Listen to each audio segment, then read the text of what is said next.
What's up guys?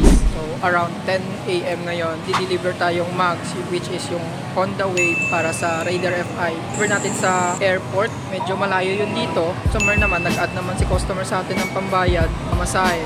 May trabaho tayo, sisingit natin sa break time natin na 1 hour. So gagamitin natin yung oras natin para mag-deliver ng goods na bibenta natin para may income tayo ngayong araw. Kahapon zero tayo, wala tayong nabenta. Kaya ngayon, puntahan muna natin. Shoutout na pala kay Kuya Rider na tinulungan tayong mailagay at maitali ng maayos yung i-deliver nating pyesa. At kung di dahil sa kanya, hindi natin to maibibigay sa customer natin ng maayos at safe. Deliver muna tayo.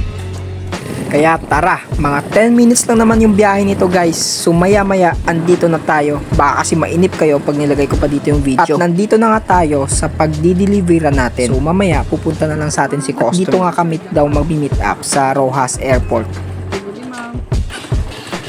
At dito nga, dahan-dahan muna natin tatanggalin yung item na ibebenta natin kasi nga nakatali sa katawan ko guys. So wala tayong choice, ganyan talaga palagi. Pagalingan na lang talaga tayo sa diskarte.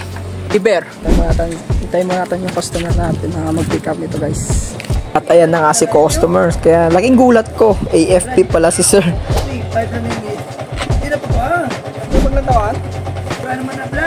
Gusto ko pa nga sanang buksan para ipakita sa kanya na walang damage at sobrang brand new pa sa brand new yung paninda natin.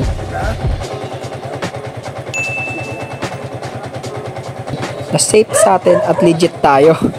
So nagbiro pa nga dyan si sir, baka sobra daw yung bayad niya. At yun, ganun lang kabilis si customer. Salamat nga po pala sir sa pag-order sa atin. So, goods. Meron na, customer na naman. So, balik tayo ulit sa trabaho para mag-grind ulit. So, ngayon yung gagawin natin is magtatrabaho na tayo hanggang 5 PM para i-process yung duty hours natin, tsaka magbabayad tayo ng kapital natin ulit. Babalik natin yun. Yun lang. Kaya, let's go.